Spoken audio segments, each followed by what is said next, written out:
Welcome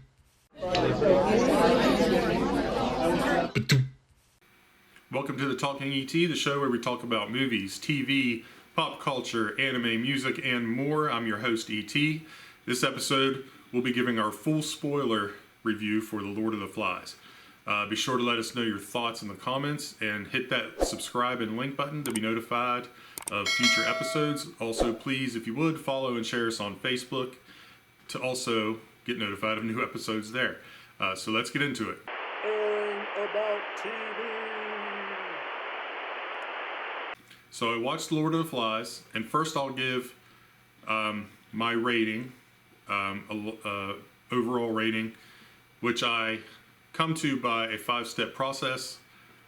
Categories include entertainment, story, acting, special effects, and action sequences. If any of those don't apply, then I skip them and go directly into, just take it from the other ones. So here we go. The summary for the show is, obviously it's based on a novel which a lot of people, including myself, read in school.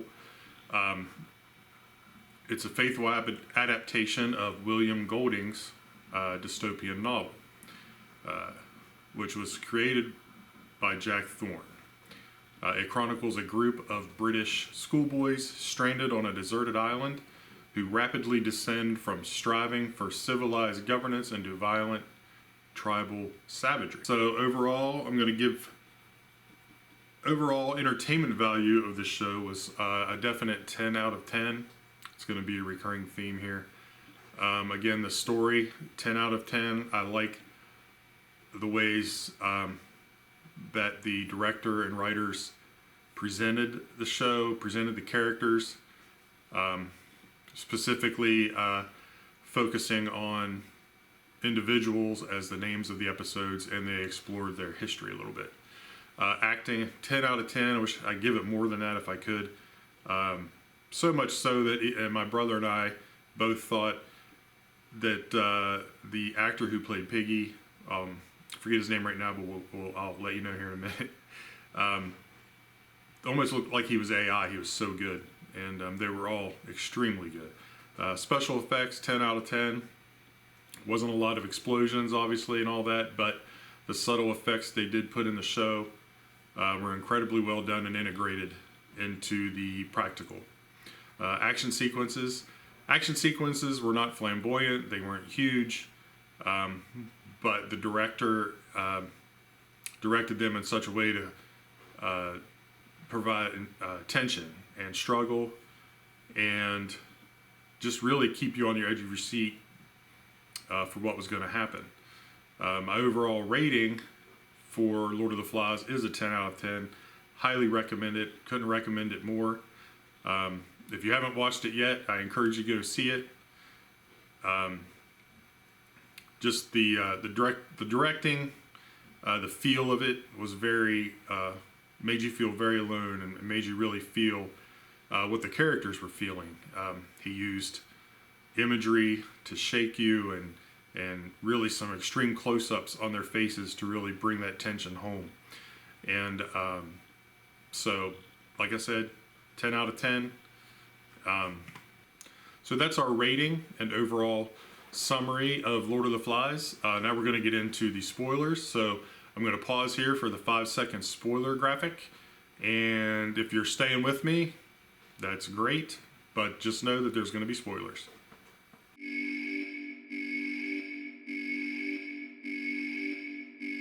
So we're going to go over the key characters first, real quick.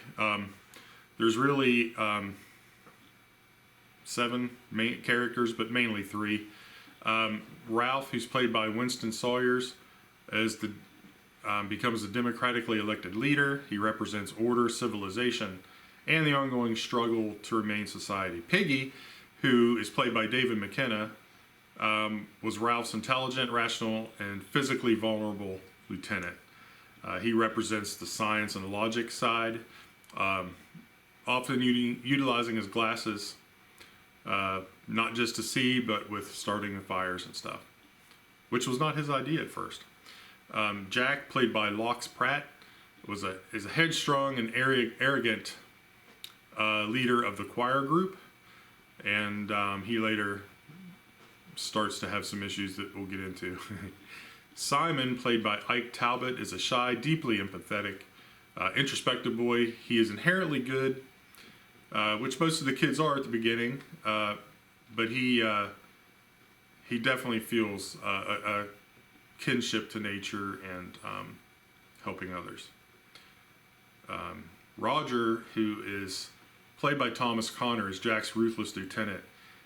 He is really the sadistic enforcer and discards all of his moral and human boundaries, probably the most of anyone in the show. Sam and Eric, played by Noah and Cassius Fleming, are a pair of inseparable twins.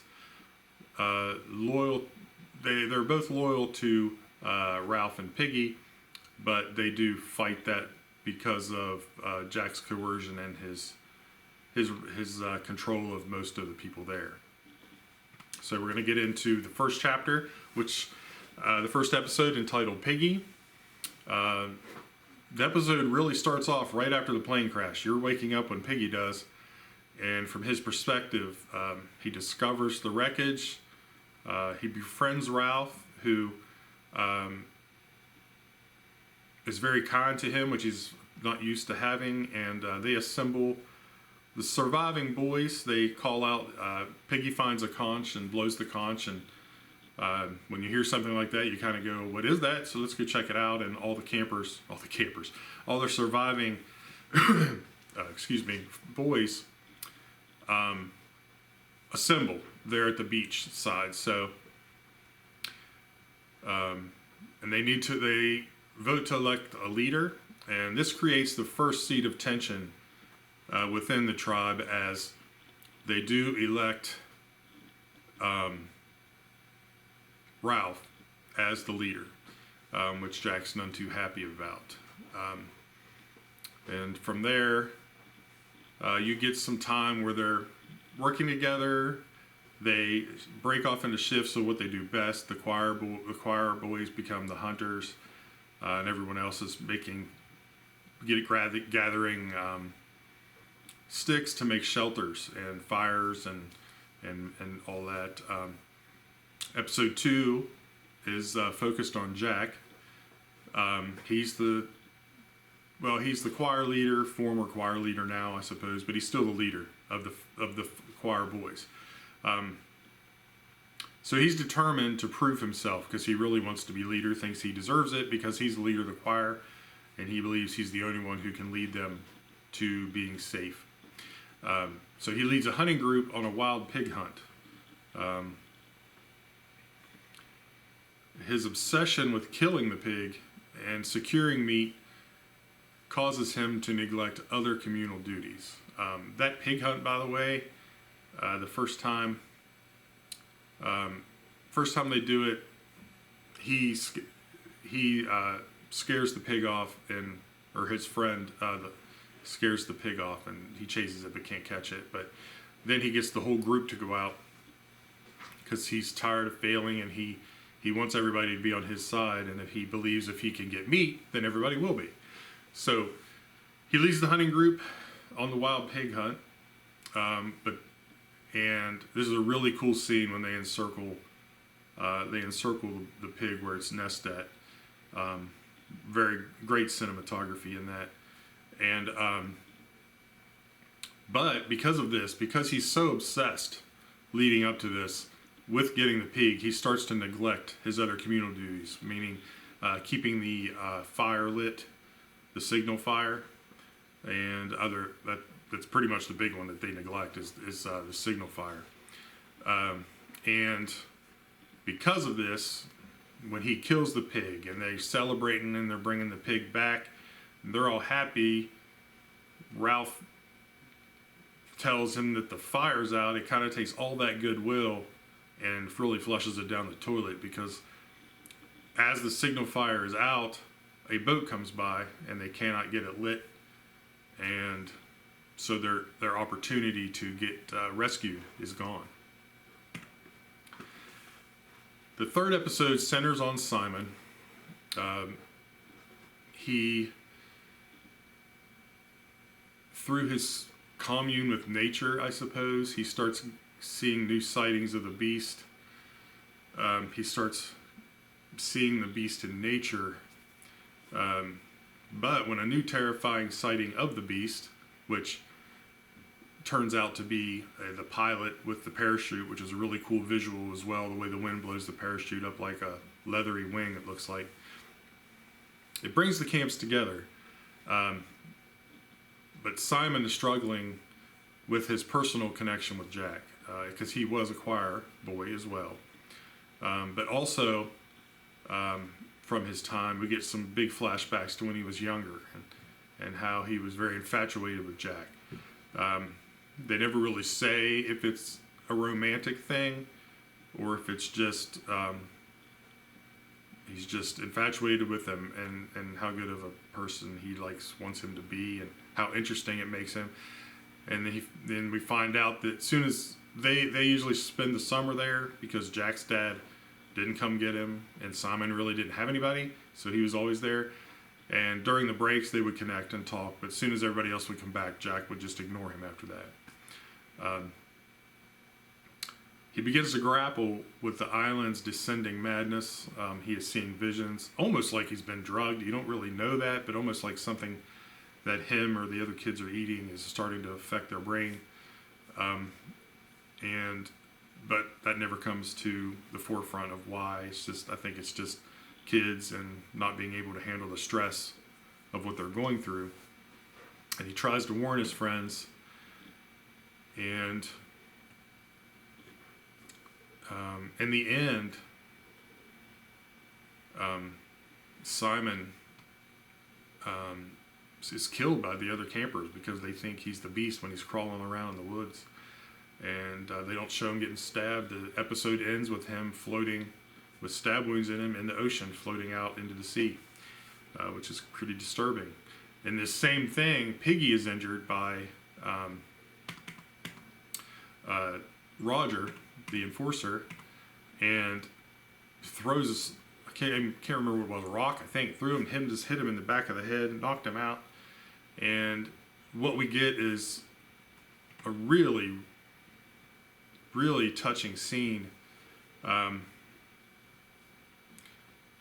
This is in the 4th episode now where it dives into this, and it's just Piggy and Ralph is trying to take care of Piggy, who obviously has head wounds, doesn't know what's going on sometimes, and this episode deals with his survival in the forest as the other boys are hunting them to the death.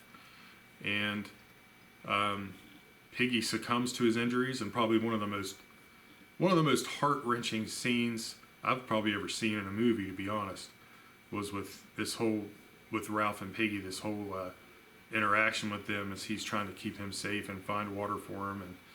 And and with Piggy gone, Ralph buries him.